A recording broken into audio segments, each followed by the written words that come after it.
Notícia urgente agora, corre aqui para o nosso vídeo, acabou de ser confirmado. Para o jornal Metrópolis está escancarando isso ao vivo, é porque a coisa ultrapassou de feia. Ultrapassou de insuportável e intolerável. Notícia urgente agora, corre aqui para o nosso vídeo, acabou de ser confirmado. O que você vai ver agora é chocante. Acaba de ser preso em território internacional.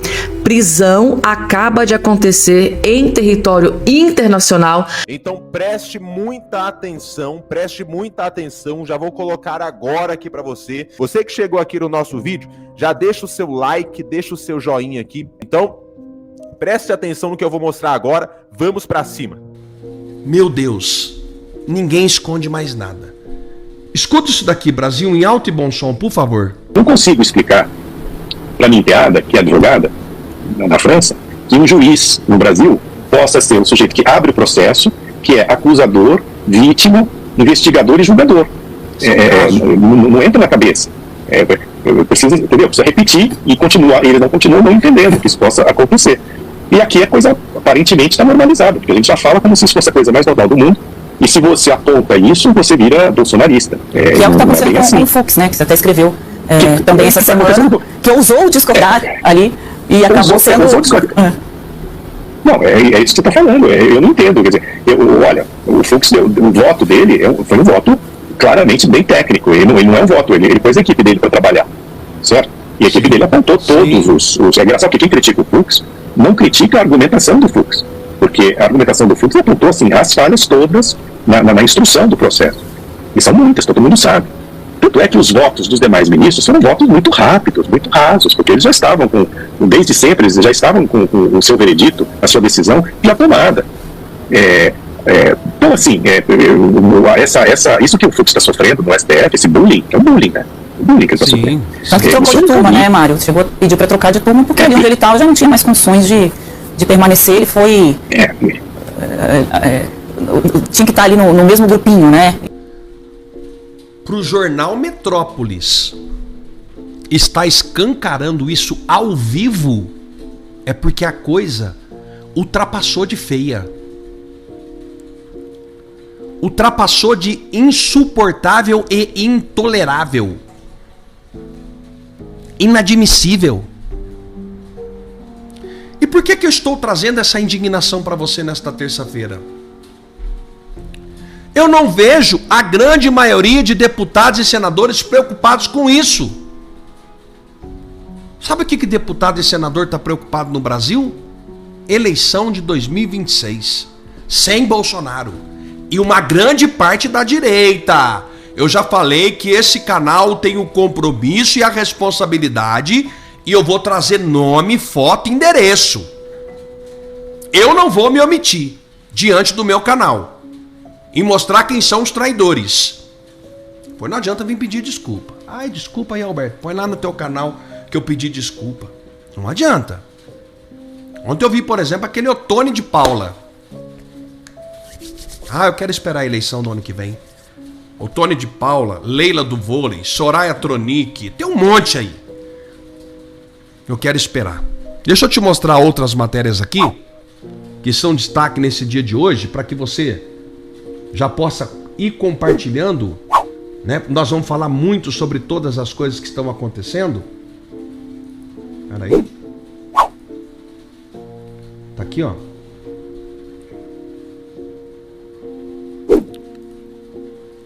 Nós temos essas notícias aqui que são as principais.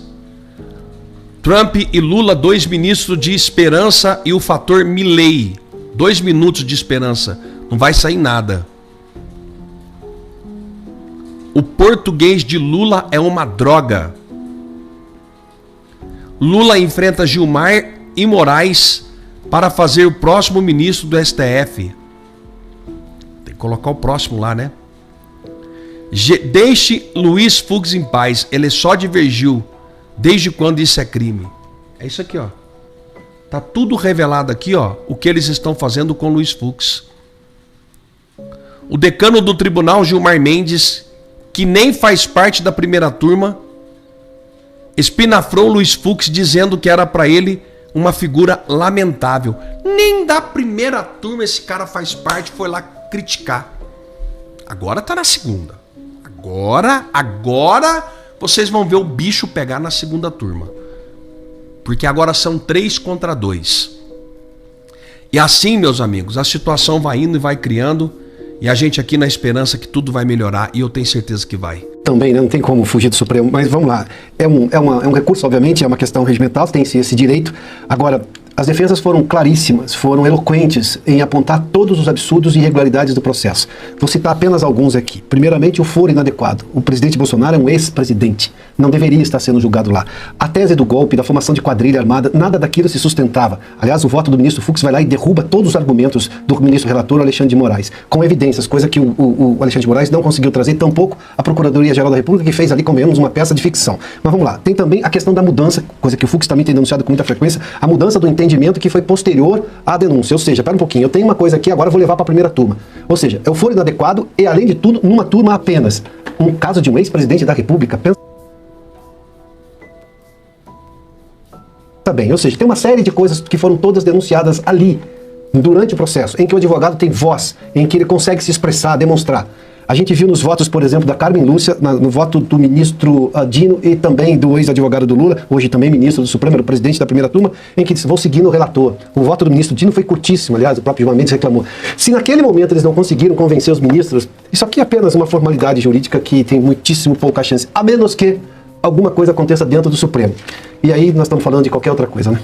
Se o Lula tivesse sido julgado com as mesmas regras que o presidente Bolsonaro está sendo julgado, Lula ainda estaria condenado e preso. Exatamente isso. O que livrou Lula da prisão? Uma declaração de inocência? Provas de inocência? Não. Um habeas corpus. Acontece que Lula conseguiu um habeas corpus porque quando Lula foi processado e julgado, o entendimento era de que ex-presidente não tinha prerrogativa de foro. E é um entendimento correto. É um entendimento que prevalecia desde 2005. Desde 2005. Em 2018, esse entendimento foi consolidado, que ex-presidente não tem prerrogativa de foro. Ex-presidente é processado e julgado em primeiro grau, e não no STF. Por isso, Lula foi processado e julgado pelo Sérgio Moro, e aí teve direito de recorrer. Acontece que o presidente Bolsonaro foi processado e julgado diretamente no STF por uma chicana jurídica. O que acontece? É nítido que o desejo desse processo contra Bolsonaro é ser um processo rápido, e foi 7 meses da denúncia até a sentença. Tudo começou no STF e tudo terminou no STF. Mas o presidente Bolsonaro também é um ex-presidente da República. Lula era ex-presidente, foi processado e julgado no primeiro grau e teve direito de recorrer. Bolsonaro, ex-presidente da República, processado e julgado no STF. Como que pode 2 ex-presidentes sendo processados e julgados em instâncias diferentes? Acontece que dessa vez, como eles queriam pegar o presidente Bolsonaro de forma rápida e a finalidade era julgá-lo nesse ano de 2025 para não chegar em 2026, não poderiam processar e julgar Bolsonaro em primeiro grau. Senão, seria julgado em primeiro grau, recorreria para o TRF, STJ, STF. Isso demoraria pelo menos 5 anos. Na verdade, nem processado seria, né? Nenhum procurador da República e nenhum juiz de primeiro grau, que são juízes de carreira, aceitariam processar Bolsonaro, mas tudo bem. Mas se assim o fosse, o processo demoraria 3, 4, 5 anos até chegar no STF. O que eles fizeram então? Fizeram uma manobra e mudaram o entendimento lá de 2005, dizendo agora o seguinte: não. Ex-presidente tem prerrogativa de foro. Vamos mudar a regra que aplicamos ao Lula. Ex-presidente agora é processado e julgado no STF. O que acontece? Lula teve direito de recorrer. Lula foi processado e julgado em primeiro grau. Então ele foi recorrendo. Tribunal, STJ, STF, até um ponto que a defesa do Lula, depois de 10 habeas corpus, isso mesmo, mais de 10 habeas corpus, fez um habeas corpus alegando a incompetência do Sérgio Moro, alegando a incompetência territorial, e o Fachin deu uma canetada em habeas corpus e anulou todos os processos do Lula. Foi assim que o Lula se livrou. Lula usou um habeas corpus, caiu para o Fachin, Fachin anulou as 3 condenações do Lula. Acontece que, e aqui está, se Lula tivesse sido processado e julgado como o Bolsonaro está sendo, por prerrogativa de foro, se essa regra que estão aplicando ao Bolsonaro agora tivesse sido aplicada ao Lula também, de que ex-presidente tem prerrogativa de foro e é processado e julgado diretamente no STF, a defesa do Lula não poderia ter utilizado habeas corpus para anular o processo. Por quê? Porque o STF tem essa súmula aqui, ó, súmula 606. Não cabe habeas corpus originário para o Tribunal Pleno de decisão de turma ou do plenário proferida em habeas corpus ou no respectivo recurso. O que significa isso daqui? Esse entendimento é o seguinte: processo originário, processo que já começa no STF, não cabe habeas corpus. Então, essa farsa da trama golpista, todos os acusados, incluindo o presidente Bolsonaro, não têm direito a habeas corpus. Então, se o Lula tivesse sido julgado com a regra que está aplicando ao presidente Bolsonaro e tivesse sido processado e julgado no STF, como o presidente Bolsonaro está sendo julgado, a defesa do Lula não poderia ter utilizado o habeas corpus que utilizou. Então aquele habeas corpus que a defesa do Lula fez, que caiu por Fachin, que Fachin anulou tudo, a defesa do Lula não poderia usar agora. Por quê? Porque não cabe habeas corpus, segundo essa súmula, contra decisão do STF quando o processo já começa no STF. Ou seja, Bolsonaro não está podendo utilizar a mesma estratégia que a defesa do Lula utilizou, de utilizar habeas corpus, porque mudaram a regra. Ou seja, Lula estaria condenado e preso até hoje, se essa regra que estão adotando para o presidente Bolsonaro tivessem adotado para o Lula também, porque daí Lula não poderia ter feito aquele habeas corpus que fez, que o salvou. Hoje o presidente Bolsonaro, com essa nova regra, mudaram uma regra de 2005 exclusivamente para o Bolsonaro. Bolsonaro não pode usar habeas corpus, porque essa súmula não permite, então não está tendo a mesma chance de pedir anulação de tudo por habeas corpus, como Lula conseguiu.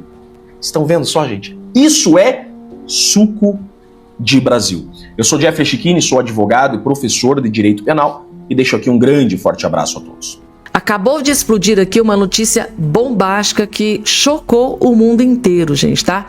Acaba de ser preso em território internacional. Prisão acaba de acontecer em território internacional.